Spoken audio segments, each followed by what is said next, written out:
What up, everyone, and welcome back to Hangover on Downs. I'm your co-host, Logan, of course, joined by my amazing co-host, Tyler. Tyler, say what's up. Introduce. Say hi. What's up, everybody? We're back, episode 2. Today we're going to go over some of the preseason. We're really going to go into the Bears versus Titans game. We're going to have some winners and some losers for y'all, and we're also going to do an awards prediction. So MVP, Defensive Player of the Year, Offensive Rookie of the Year, Defensive Rookie of the Year, and Head Coach of the Year.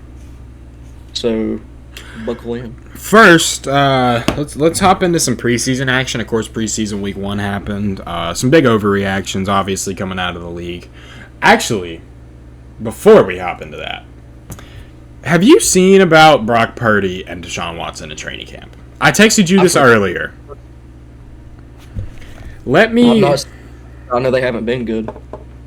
Let me pull up the Brock Purdy stats that I seen earlier, if I can find them. He threw...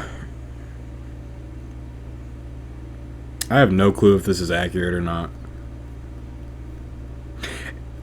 If this is true, which it seems like it would be, he threw 3 interceptions and 2 pick sixes in their scrimmage today. Yeah, in their... Oh. And then there was Deshaun Watson stats that I also wanted to talk about. I don't know if these are true, though. So, the interesting thing with the Deshaun Watson thing, there was a tweet posted earlier, and it was Deshaun Watson stats from training camps right here. Deshaun Watson training camp stats versus the Eagles. Here we go. His stats on day 2 were 7 for 16 for 3 touchdowns and 2 interceptions, and his overall stats over the 2 days were 17 for 33 for 3 touchdowns and 3 interceptions. But Deshaun Watson responded to this with a cap emoji saying, "Cap, you're lying." I don't know. It seems like a weird thing to lie about. Oh. I mean, I get maybe Deshaun Watson isn't the most liked person around the league, but it seems like a really weird thing to lie about. But we were told before the season that that job was Brock Purdy's to lose, as far as on the 49ers side. And I still see that being the thing. I think Trey Lance, I think he could still work out. I just don't think it's going to be in San Fran. Well, I do believe Trey Lance had a good first preseason game. I want to say he threw a touchdown, a couple passes, and no pick. But Trey Lance in preseason week 1 was... that job. What'd you say? So I don't see Brock Purdy losing that job.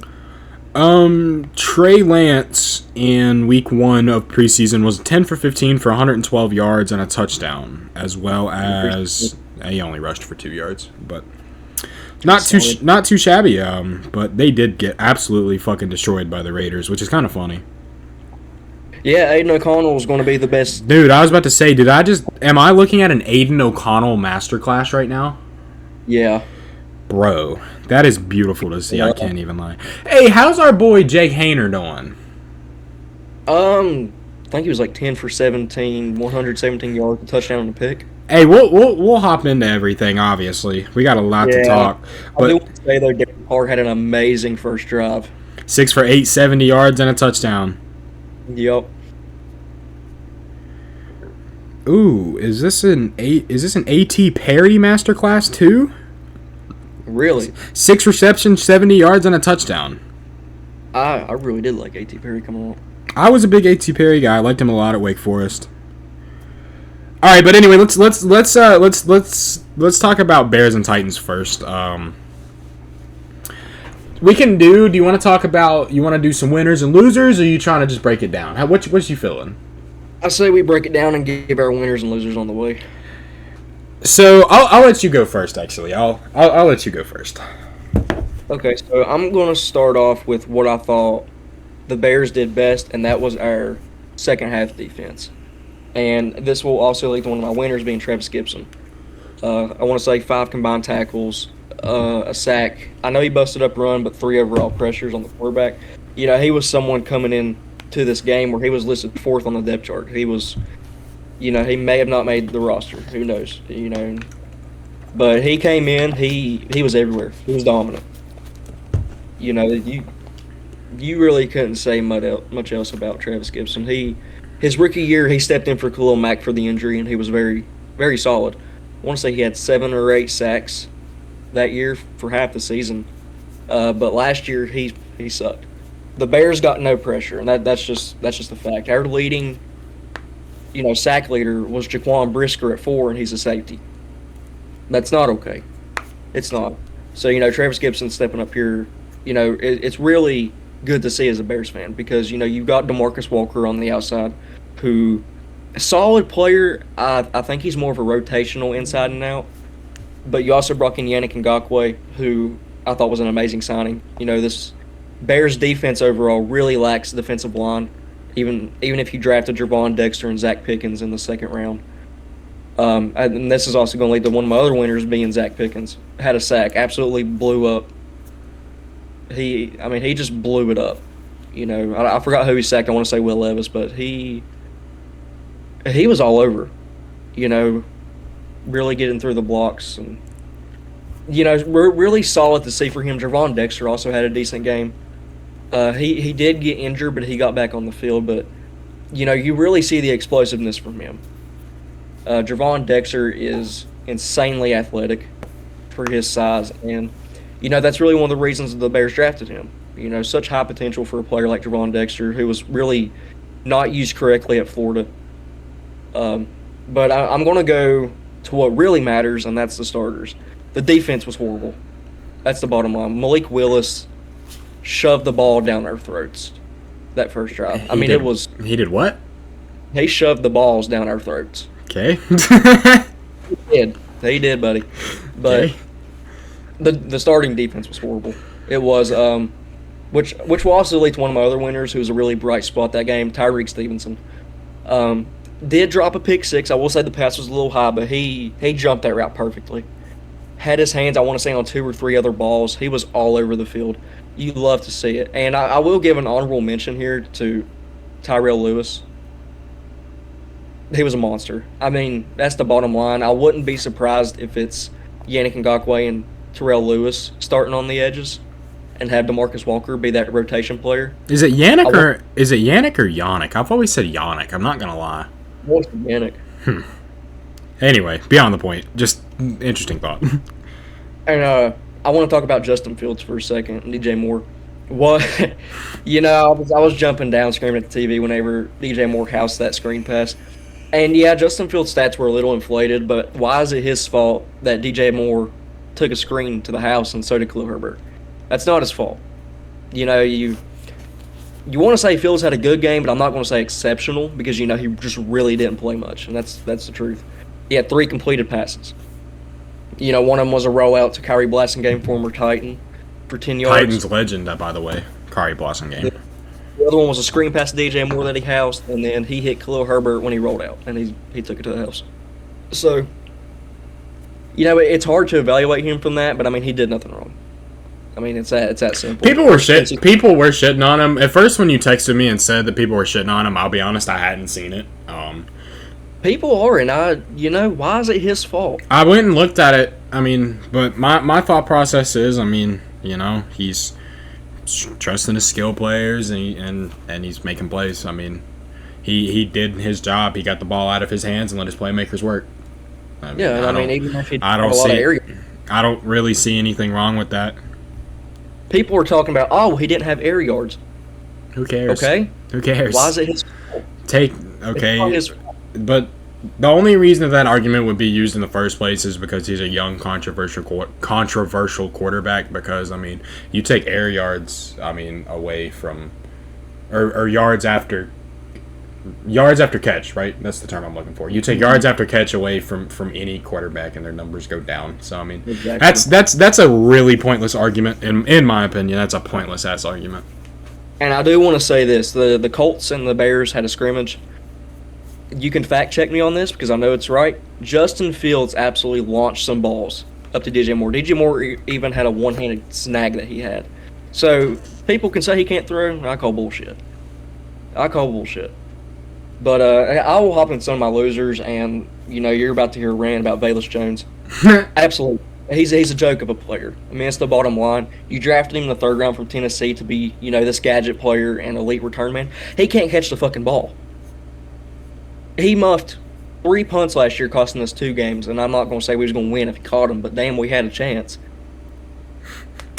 He's not a polished route runner. He's got speed, but by God, if you give him the ball, he's going to fumble. And I'm not exaggerating. He My fumbled. my original take on him was, especially for his age, like the pick was kind of stupid. I mean, I get the speed, Yeah, I but agree. my thing on him was, I mean, he may wind up being a pretty solid special teams player, but he hasn't even been that because he can't catch the No, fucking he ball. sucks. He He sucks. can't catch a punt, so he's There just was a practice one week where he had dropped the ball and Eddie Jackson let him have it. That's what defenses do. Defenses talk shit. Bayless got upset about it. If you're going to be so butthurt about it, just catch the damn ball. Just catch it. I mean, you drafted this guy for his speed, his athleticism. he's honestly, I think he is a candidate to get cut. I really do. If Oh, I hope he does. I think he's a candidate to get cut, which is crazy. Shit. He's had chance after chance after chance. Buddy, this is your second year in the league. You've got to be able to at least hold on to the ball. But you can't even do that. You're useless. You can't do anything. Anything. You're fast. You can run the drills. By God, you ain't catching shit. True, he's not. It's like Des Fitzpatrick. Over here. And PJ Walker.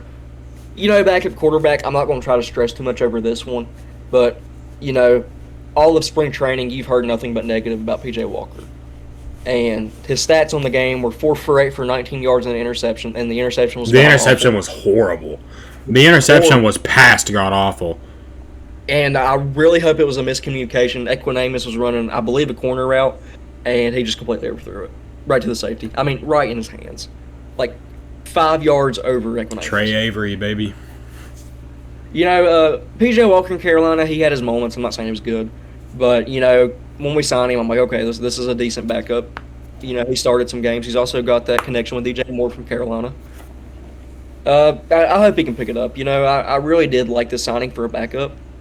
We cut Trevor Siemian because of the play style that Justin Fields brings to the table.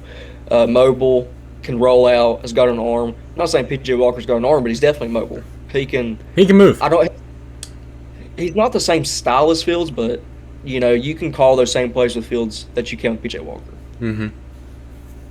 So, hopefully he picks it up. And my third loser, I'm not going to overreact to this one, just Tyler Scott. Drafted him from Cincinnati, and I want to say the 4th round. I thought it was an amazing pick by Ryan Poles. Brings speed to the table, a decent route runner. I think he's a better Velus Jones from last year, if that makes sense. He's much more of a polished route runner. But he fumbled the ball one play. You didn't really see him anywhere. That was one of the guys I was really watching out for to make an impact in that first game. I say with confidence that he will be our 4th receiver, just because of the age and the upside. But you wanted to see more of that first game, but I'm not going to overreact. Just he just didn't have a good game. That's the truth. But that's all I've got. So, I mean, obviously, Titans fans, there's definitely positives to take away from this, and the number one positive that I think you take away from this is Malik Willis. Compare watching Malik Willis, and I know it's preseason against second string defense, but compare watching Malik Willis in the pocket last year against the Chiefs to now.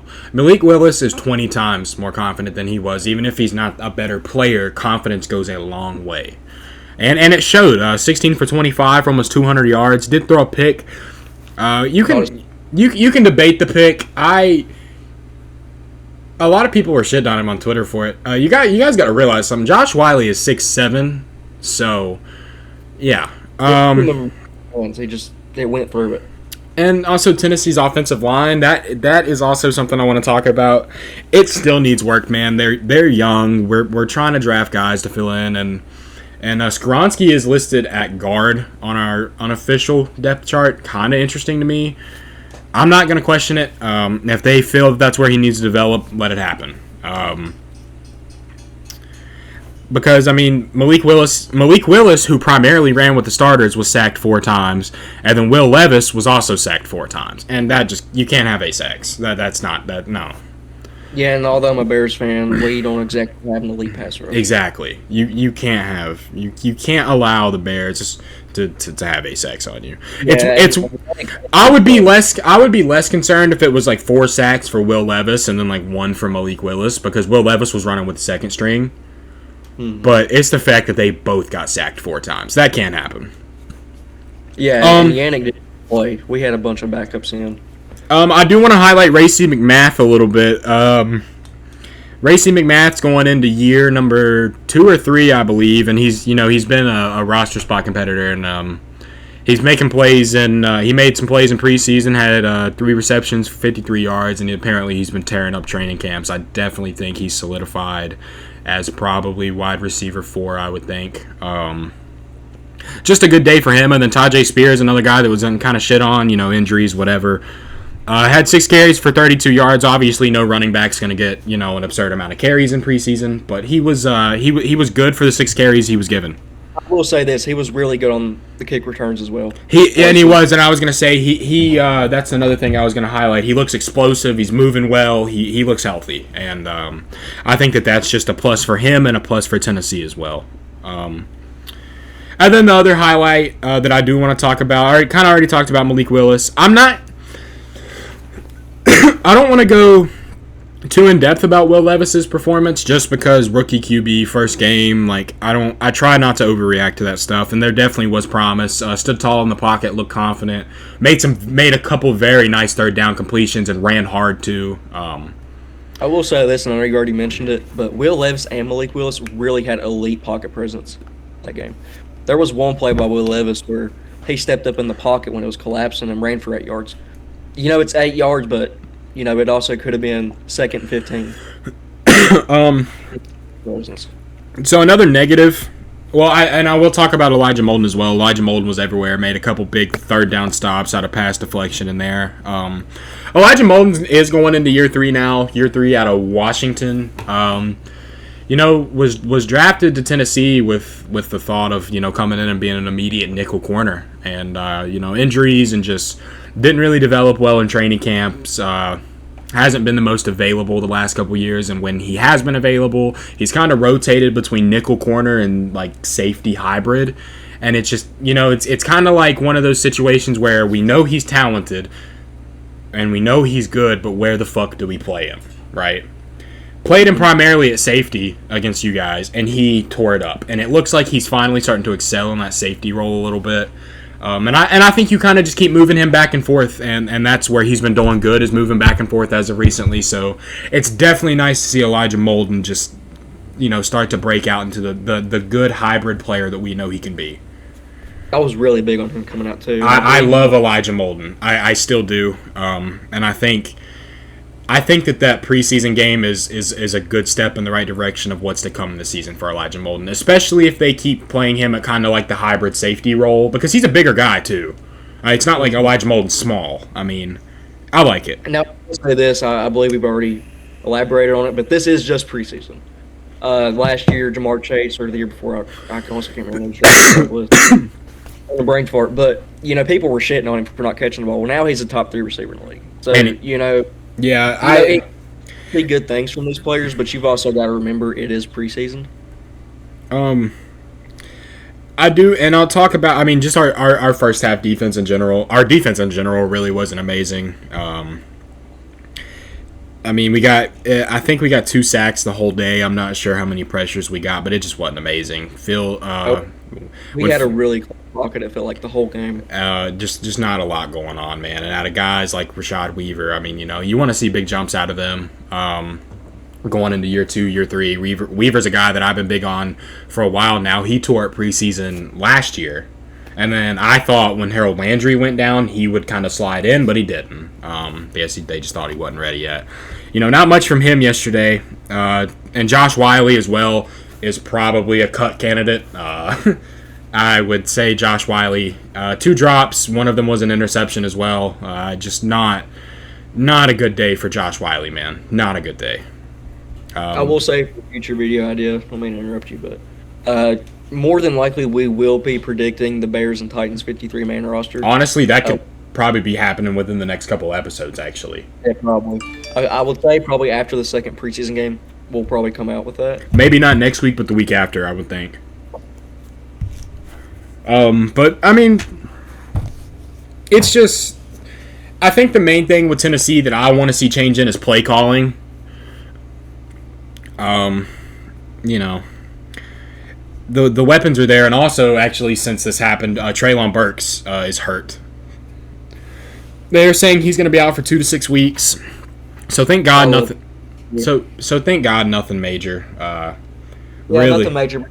Definitely something you don't want to see. Really, it was a big scare getting that notification that he was carted off. But thank God he'll be okay. Teams are going to be quadruple teaming DeAndre Hopkins the first couple weeks, but I don't really care if we start 1-3 or 2-4 without him, as long as when he comes back we put together some wins. Come divisional play. Yeah.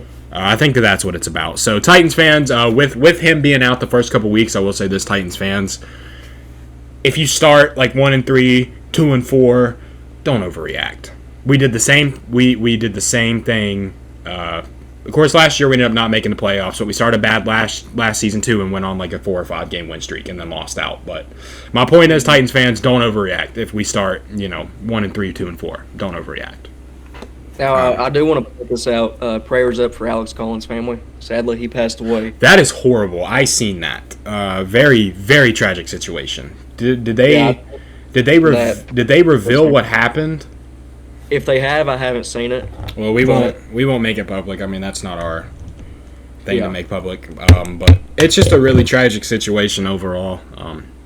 I feel like we've seen a lot more like young sports deaths, and like Jeff Gladney passed away, Dwayne Haskins passed away, Jalen Ferguson passed away. I mean, it's just you really don't want to see young athletes going out like that. You don't want to see that. But prayers up for his family. I mean, in all honesty, very tragic. He was, I want to say 25, 26. Somewhere in that young range, probably late 20s. Very, very young. It's something you don't want to see.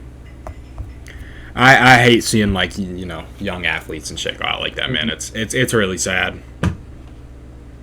The way we're gonna break this up is we got an MVP that we picked, an overall defensive player of the year that we picked, not AFL, NFL, offensive rookie of the year overall, defensive rookie of the year overall. Why are you laughing? You said AFL. Did I really? Just so y'all know, he's really big into baseball as well. You might hear some American League and National League references. Did I actually say AFL? Yeah, let's keep it in there. Screw it. It's funny. Damn. Defensive Rookie of the Year and head coach. So I'll start it off with MVP.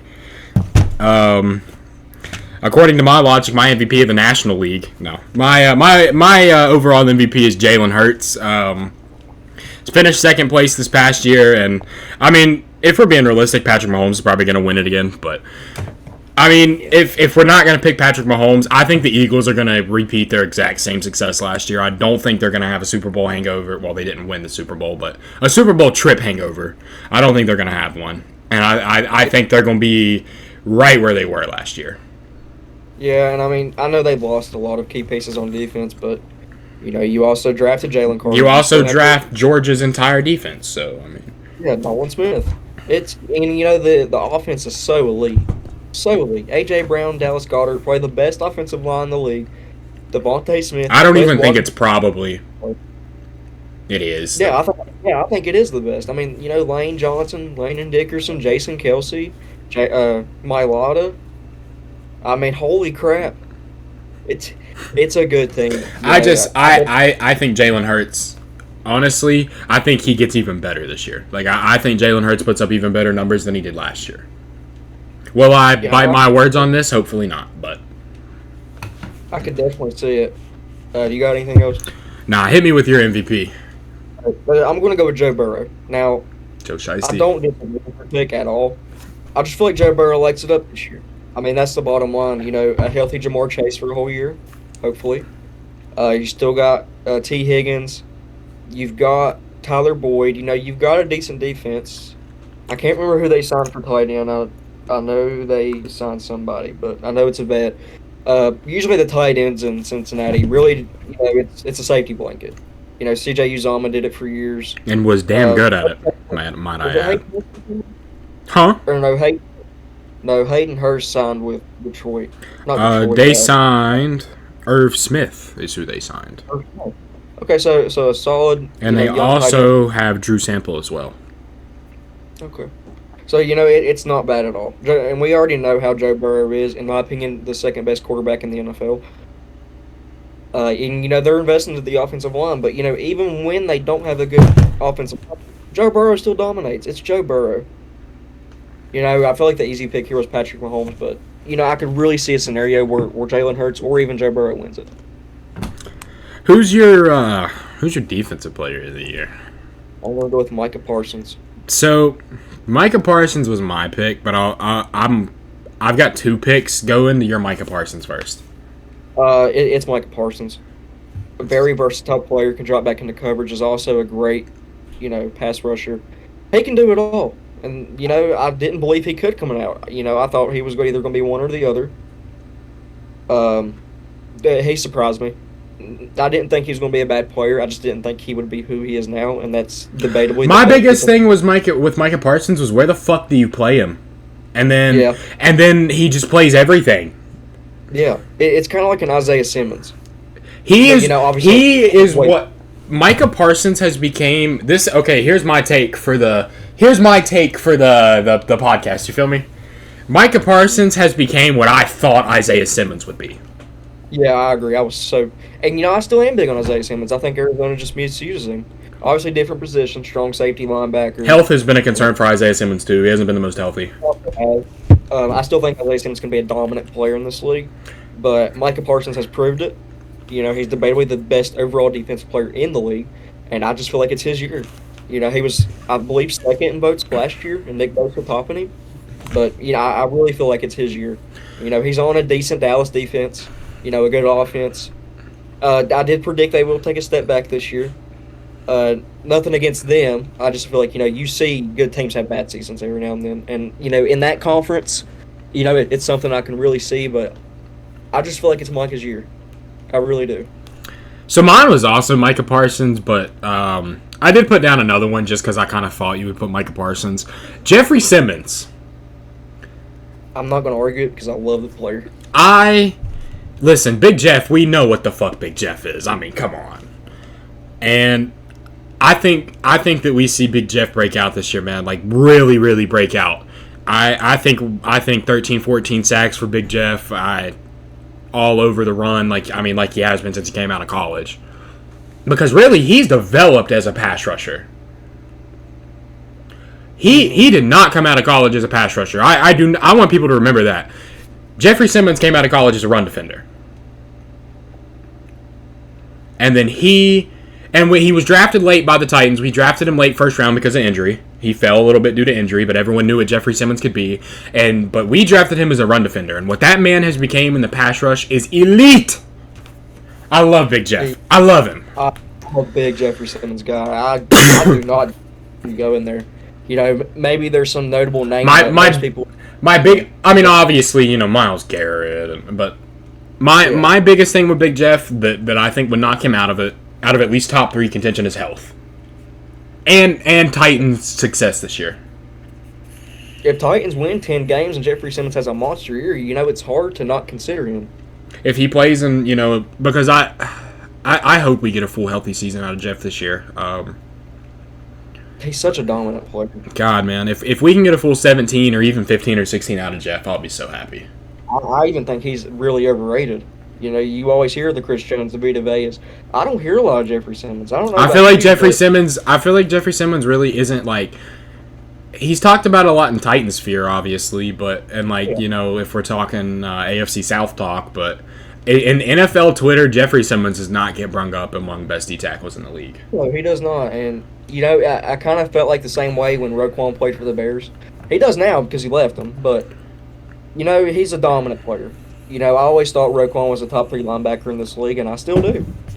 I love Roquan. But it's kind of like the same song and dance with Jeffrey Simmons. He just doesn't really get talked about. And he definitely should. I think he's an amazing player. I mean, he can change a whole defense if you have him on the field.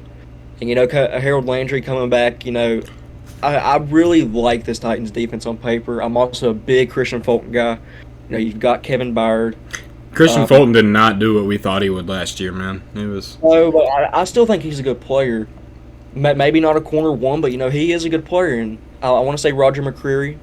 Is that who y'all drafted? Mm-hmm. Yeah, he average rookie year. I was big on him coming out. I think he takes a big leap in year 2. You go first on offensive rookie of the year because I'm totally unprepared and forgot to pick one.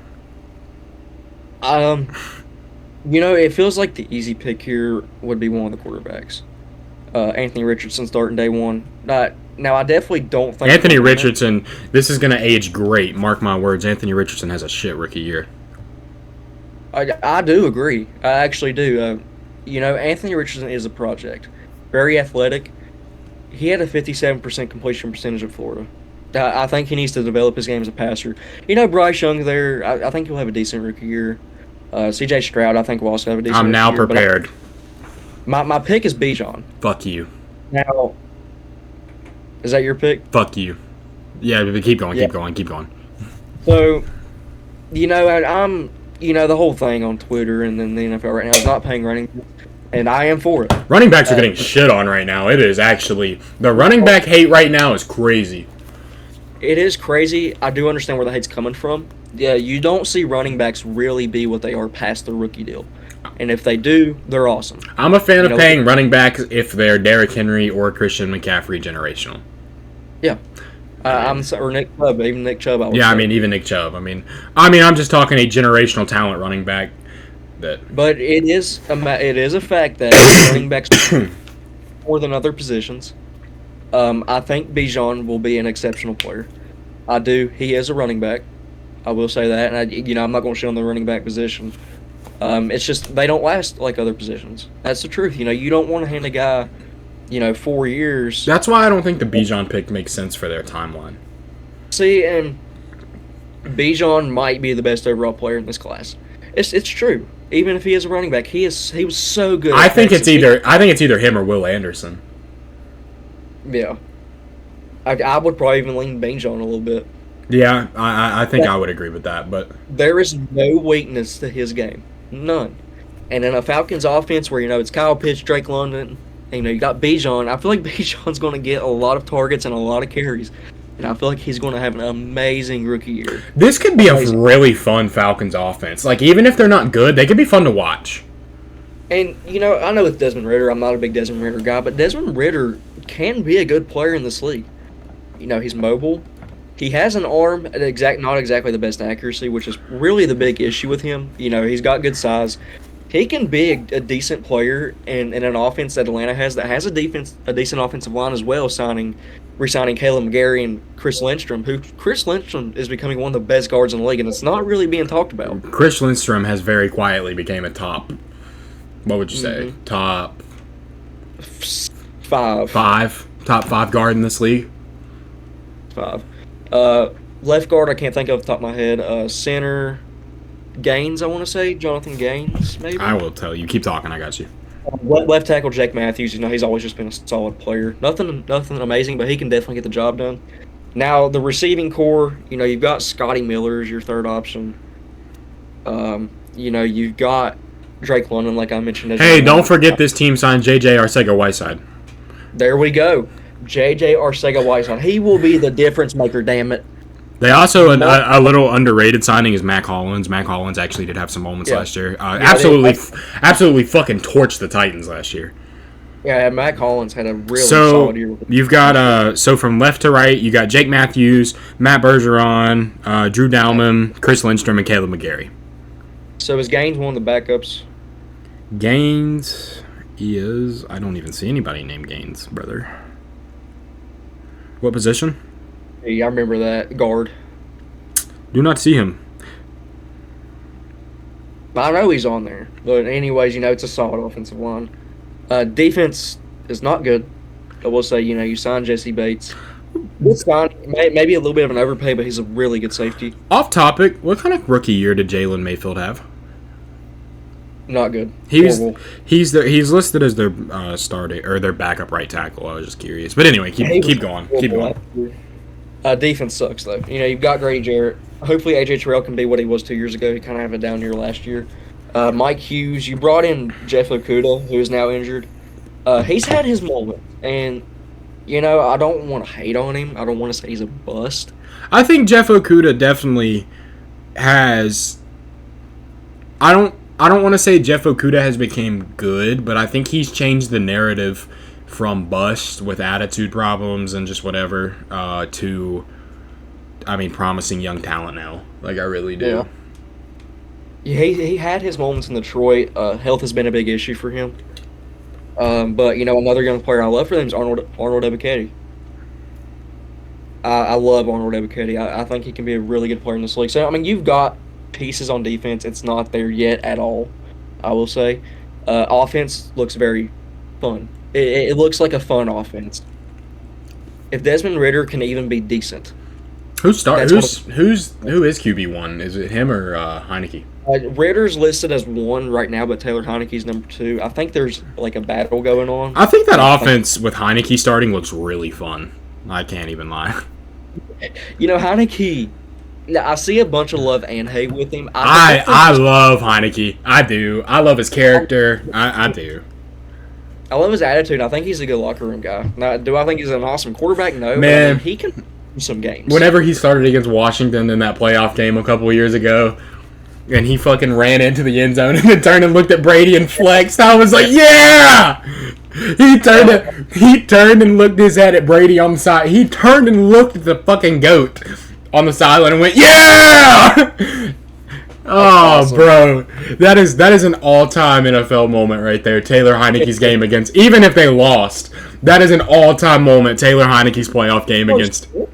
Yeah, they almost won. But, oh, man, what a fucking legendary moment. Just a legendary game, man. Taylor Heineke really had everyone on fucking notice, dude. Yeah, everyone. All right. So my offensive rookie of the year was also Bijan. I will highlight Bryce Young too, I guess, because that was my second pick. I just think of the quarterbacks. Will Levis will not start this year. He may see some playing time if Tannehill or someone gets hurt, but he's not going to start this year. Anthony Richardson, I don't think he's in a good situation to succeed day one. Same with Stroud. I do think the Texans' offense will take a jump, but I just wonder how big of a jump. Okay. It will be a decent jump, even if they don't win a lot of games. Well, because a big jump for them is, or a small jump for them is a big jump. I mean, and they can win 5-6 games, look promising, and everyone's excited for them. We will get to see John Mechie on the field this year. He beat cancer. Awesome thing. Awesome. Bryce Young, I just think of all the rookie quarterbacks, even if I do think Stroud is better, I've been on that hill since before the draft. I think just Bryce Young is in the best situation to succeed as a rookie quarterback. I do. It's really not even... I don't know. I don't think there's really any, standout guys in this class for, offensive rookie of the year. You just know they're going to come in and dominate, Yeah, Bijan just... To me, it's Bijan, but just for the sake of podcast and me and you giving different takes, that's my reason for Bryce Young. Well, I think he could win it. Okay. Defensive Rookie of the Year, Christian Gonzalez. I mean, come on. 6'1", 200 pounds, ran a 4.38. He's going to New England. It's perfect. See, that's the biggest thing. He's going to New England. It never fails with Belichick. And I know people. It's perfect. And people are like, oh, Tom Brady's the reason he won the Super Bowl. Even though whenever Tom Brady left, it's like he's nothing without Belichick. Because the way that motherfucker made J.C. Jackson look deserves an award. Yeah. Because J.C. Jackson got paid by L.A. and was buns. Yeah, he was horrible. Oh, man. And let's not forget Stephon Gilmore's Defensive Player of the Year season. Oh, man. New England just always has a very good corner. And what Devin McCourty did under him. He's safety, but still. And what Devin McCourty did under... I mean, it's just you could keep going. You really could. Definitely don't disagree. I don't. And I love Christian Gonzalez coming out of Oregon. Height, weight, speed guy. Literally, that is my. I'll be honest, it's basic. That is my main argument. Height, weight, speed, going to Bill Belichick. It just Yeah. And I mean, if you look at a guy like Tariq Woolen last year, who was drafted in, I believe, the 4th round, height, weight, speed. You know, and look at what he did. Look at what he did. He played receiver at was it UTEP for a couple years? UTEP. Yeah, and he switched over to corner. He's still learning the position, but he's got the height, weight, speed. He's got the athleticism. He was an amazing ball hawk last year. Amazing. Christian Gonzalez to New England and just falling down that far just feels so perfect to me. It does. It does, and I'm not exactly a big Patriots fan, only because they won so many damn years in a row. Yeah, imagine being in the AFC with them. Who's your pick? Yeah, I actually don't know. I'm gonna go Jalen Carter. Jalen Carter, okay. Dominant. So I do have a question to ask, and this is kind of exposing off-podcast stuff, but we were talking Luke Van Ness, and you had a really good reason as to why. That's why I'm asking. I want to hear your reason to why not Luke Van Ness. Van Ness is playing on the Green Bay defense. Or not Van Ness. Why am I blanking? Will Anderson or Tyree Wilson? Yes, Tyree Wilson, the one playing beside Max Crosby. That's who I'm thinking. Well, we had talked about Tyree Wilson, and I like Tyree Wilson. I don't necessarily love him, but he's playing beside such a dominant pass rusher in Max Crosby. And, a similar situation was back when, whenever Leonard Floyd played, with Aaron Donald. Leonard Floyd's not a bad player. He's also not a player to get to the quarterback. He kind of plays the similar style to Jadeveon Clowney. He might get 6-7 sacks, but he's really explosive in the run. Just not as good as Jadeveon. He's a solid player, but people shit on Jadeveon a lot for how he was in the league for not really fully panning out, but let's not forget how elite he is in the run. In his prime, Jadeveon was at the top of the league in run game. He was not a bust. Maybe he didn't live over to the number 1 overall pick expectations, but he was a good player, especially at his time in Houston beside J.J. Watt. He was a good player. And, Leonard Floyd is like a great value version of that. You know where he wasn't a good player? Tennessee. Yeah, that was a disaster. That was a disaster. I was so happy, man. I don't blame you. You brought in a guy like Jadeveon and we didn't even pay him a lot. And he did nothing. He literally did nothing. And, I'll let it burn just a little bit more. You paid Bud Dupree. Thank God that contract's gone. Yeah, I think he's been. I didn't like that from the beginning. That never really fucking made sense to me. And what pisses me off? Nah, I'm going on a rant. Fuck this. And what pisses me off is you little Titans fans on Twitter. These little Titans pages. Oh, but Bud Dupree's impact is so. No, the fuck it's not. We're paying him $20 million a year to sit there and do fucking nothing. Harold Landry goes down. What does Bud Dupree do? Nothing. While Danico Autry breaks out, what does Bud Dupree do? Nothing. While guys like Rashad Weaver are constantly getting better, what does Bud Dupree do? Nothing. On top of that, he got arrested. Get the fuck out of here. Nothing pissed me off the last 2 seasons more than getting on Twitter and seeing Titans fans defending that contract.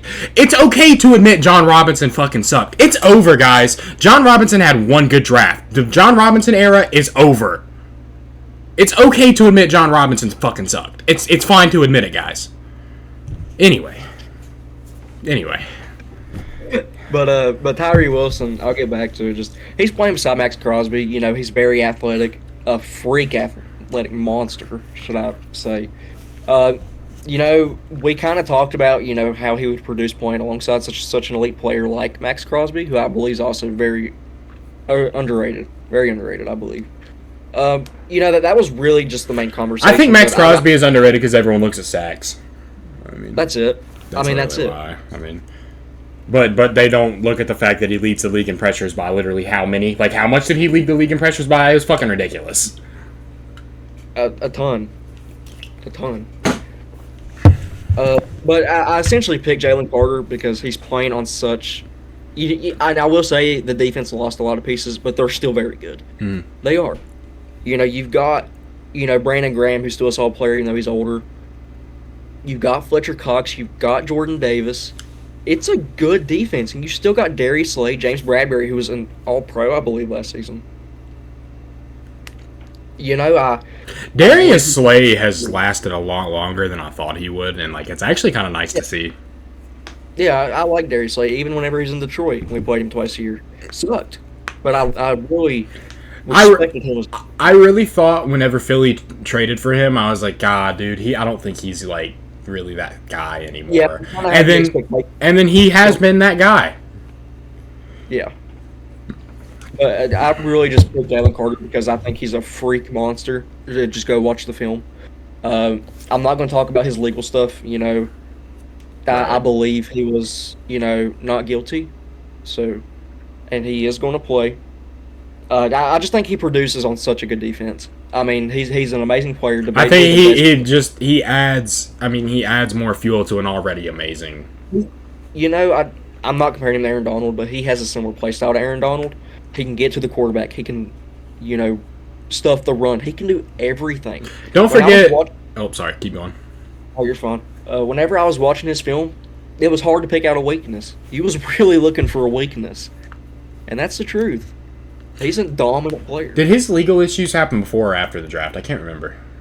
Before that's why It he was. fell to That's what I thought. That's what I thought. because he honestly in a top three pick, and it wouldn't have surprised me if someone I picked Anderson. Bro, I think at one point, I mean, he was debated to go over Will Anderson, and he was debated to go like he could go at number 2 or 3. Do you want to hear my honest thoughts as a Bears fan? Whenever we still had the number one overall pick, Yeah, I leaned Jalen Carter over Will Anderson. I remember you telling me about that. A lot of that has to do with the scheme and how important a three tech is in the Bears defense. Right. But watching their films, the thing with Will Anderson is he is a bit undersized. He is, especially in a 4-3 defense. I think he's like 253 pounds, which Something. Yeah. is not ideal when he's lining up, on the line the way he is in a 4-3 compared to a 3-4. That was my main issue with him is how good does he fit our scheme compared to a 3-4. And that wasn't necessarily me, talking him down as a player, just more of the Right. scheme. Right. But I mean, that's really all I got. I just think he dominates. Um. So head coach of the year. You want to go first or me? I'll go first. I feel like people are going to think this is a bias pick, Matt Eberflus. but Matt Eberflus. Now, my prediction for the Bears is that we win 10 games, and I believe we win the North. Not saying we for sure will. Detroit has a decent team, but it's Detroit. I think they'll fuck it up. It's the truth. Eberflus reminds me a lot of Rabel in the sense that, he can call defensive plays, and when he does, he's excellent at it. And this is what we saw with Eberflus last year. And the same thing with Rabel his first year as a head coach. They didn't call the plays. Defense looked horrible. If Eberflus takes back that play calling on the defense, I think this defense can be very good. I'm not a big Alan Williams guy. I hated a lot of the calls he made last year, even if the defense was horrible on paper. Eberflus turned that Colts defense into a top 10 unit, even his first year there. And, and even if he doesn't call plays, so let's just go with that because, I mean, that's what it is right now. He has these guys absolutely fired up. He has an amazing culture going on in the locker room. Well, He and has after such a- preseason week 1, you should be even more excited. Exactly. DJ Moore on display week 1 of the preseason. Get ready to see more of that. You have my word right now. Justin Fields and DJ Moore will be a top 10 quarterback to wide receiver connection in the NFL. Mark my words. Okay. Mark my words. That's a YouTube short. But listen, his culture, and I'm not in love with Eberflus. It's hard to evaluate him off that first year because the team was so bad. Right. It was so bad. But he kept a good locker room. He had these guys fired up, and this year it's even more. And, I kind of believe who you're going to pick, but it kind of reminds me of Dan Campbell with these guys. He has them fired up. He plays with heart, man. I mean, this is something you didn't see under Matt Nagy. The guys didn't give a shit, and that's the Right. God honest truth. These guys care under Eberflus. They care. And, I'm truly going to evaluate him off this year, but I have high hopes. This team is fired up. This team has been killing it all of training camp, offense and defense. Even if our defense doesn't look that good on paper, I have such high hopes for this team. My pick, Dan fucking Campbell. I know it. Dude, I can't help but love Dan Campbell. I love him too, and he's in my division. I love Dan Campbell. Honestly, I think that pick is low key. Just like I do, fucking love Dan Campbell. I don't disagree with Eberflus, especially if the Bears can manage to pull off 8 to 10 wins. And like I was telling you last night, if they can manage to stumble upon like a top 12ish offense in that range and higher, and with the skills that they have, with the skill players that they have, I don't see why they couldn't. A good team. If that team wins 8 to 10 games and field stats look good and that offense is progressing well, I don't see why he shouldn't be in conversation. Mm-hmm. But one thing as a Bears fan, and just putting bias aside, Fields needs to take that next step. Needs to. There's no excuse now. I think he took the right step this past year, definitely. He definitely did, and people are still going to shit on him because of the passing yards and everything. Who the fuck is he supposed to throw to? I mean, you've got Cole Clement as a tight end, but it's not like he's trying now you've got DJ Moore. I mean, it's just... Let's compare last year to this year, and I'm not going to count Darnell Mooney because he was hurt most of the year. Equinemius St. Brown, Dante Pettis, Bayless Jones. Do I need to keep going? Man, Dante Pettis. Well, what's funny is I think he was our leading receiver in yards. I think he was, too. I'm pretty sure we looked that up. Yeah. I mean, Cole Kmet had the most yards, but as a receiver, it was Dante Pettis. Didn't you guys sign somebody? This might not have been last offseason. This might have been 2 years ago. Didn't you guys sign somebody from Kansas City who got, like, arrested for... Oh, Byron Pringle? Yes, Byron Pringle. Where? He hurt most of the year, but even he sucked. Where is he still? He's a free agent. Nobody's picked him up. I think Patrick Mahomes made him look good. Even then, he was their fourth receiver. I mean, it's not like he was on the field a lot. He had one really good game, and then. I didn't hate the signing when it happened because it's a fourth receiver from Kansas City that had his moments.